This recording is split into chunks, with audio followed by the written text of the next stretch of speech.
Hi, I'm Colin. This is my garage. This is the sixth and final part of my Parlor guitar build for the Great Guitar Build-Off.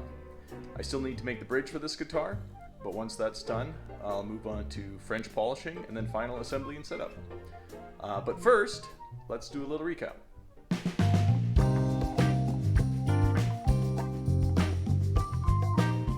I live in Western Canada, in BC, and I wanted to use only locally grown wood species for this build. I cheated a little bit with the hard maple I'm using for the fretboard, bridge, and binding, which grows more to the east. But the spruce, pine, poplar, and fir I'm using for the rest of the guitar are all native to BC. The pine in particular I want to showcase.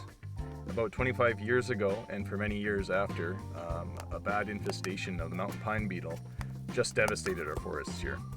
Wood from an infested tree is still strong, but it has a telltale blue staining. And for years, bug kill pine, or denim pine, was what you'd get if you bought any lumber. The forests are starting to recover now, and the blue stained wood is a little less common in stores. But I like to use it when I can, as I feel it marks a period of time here in Western Canada. It helps that it's beautiful too.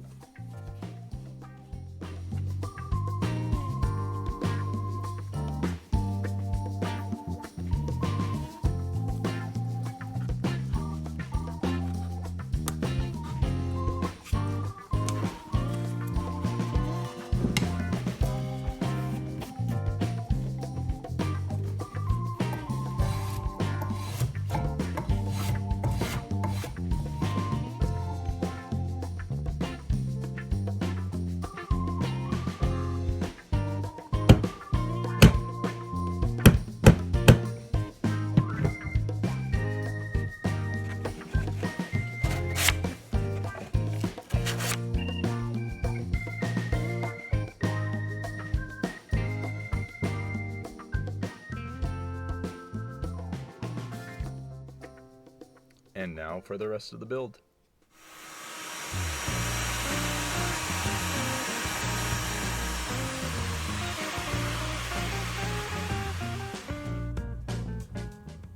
That piece there is a failed bridge.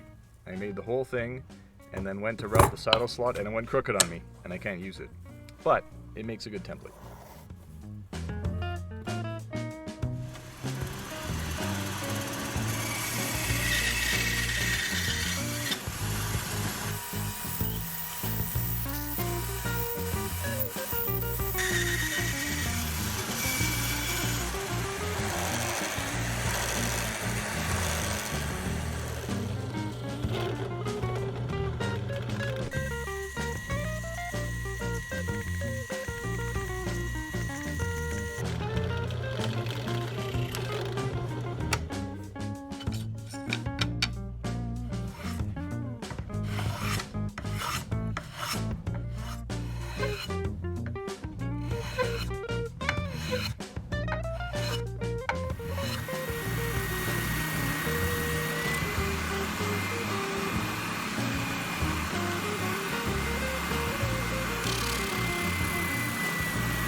Since the top of the guitar has a slight dome to it, here I'm sanding the bottom of the bridge to match that profile.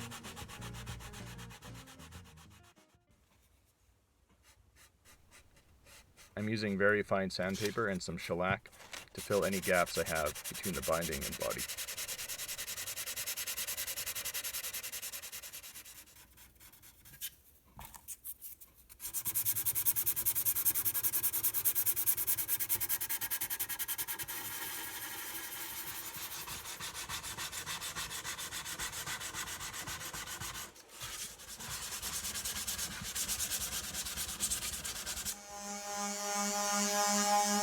Before I did this final sanding, I raised the grain off camera by giving the whole guitar a wipe with a damp cloth and letting it dry.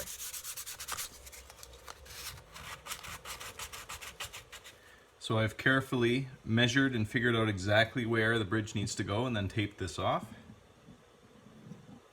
And in its place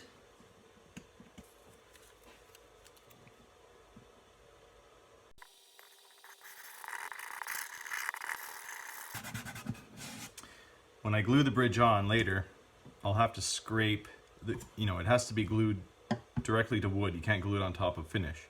So this tape will, block the finish off. So when I'm done polishing this, I can peel it off and glue the bridge on. I'll still have to scrape a little bit. I made this piece of tape just a little bit smaller than the bridge. So I'll peel it off and then very carefully scrape the borders of the location where the bridge will go, and then I'll glue the bridge on.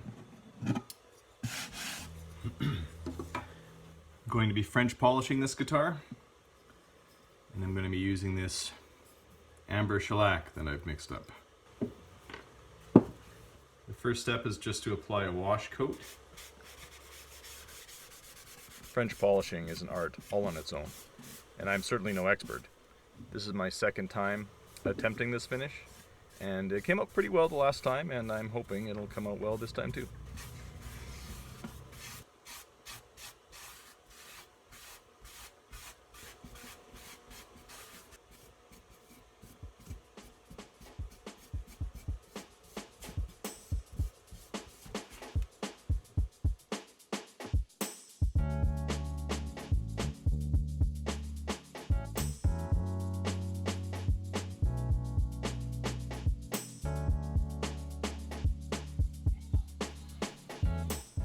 Here I'm showing how I recharge the pad with shellac once it's gone dry.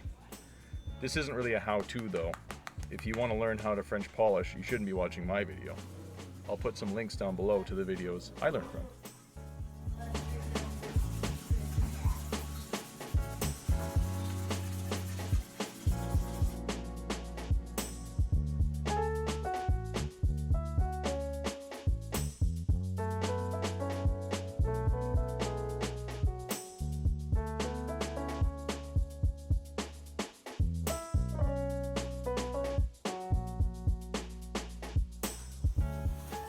If you look closely, you can see alcohol evaporating behind the pad as I go back and forth.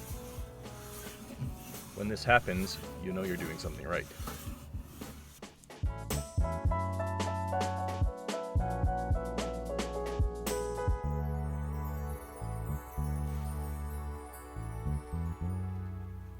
The grain is really starting to pop. It's not done yet though.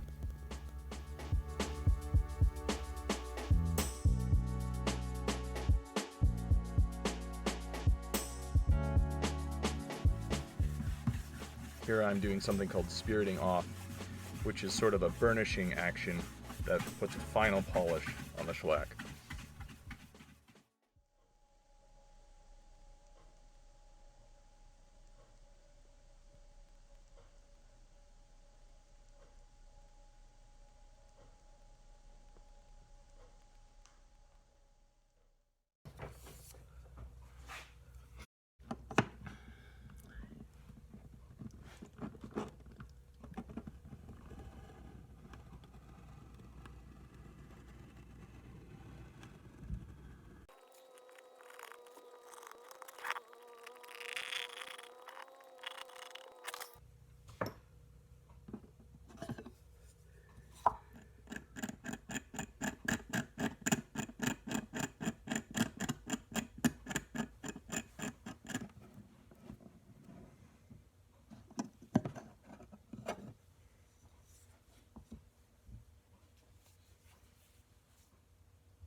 I don't have a tapered reamer to fit these pins, but this round file works okay.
Here I'm fine-tuning the depth of the slots in the nut.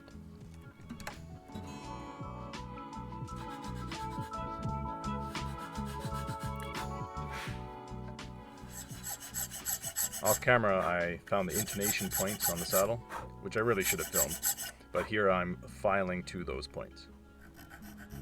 Just going to give this a little bit of a polish.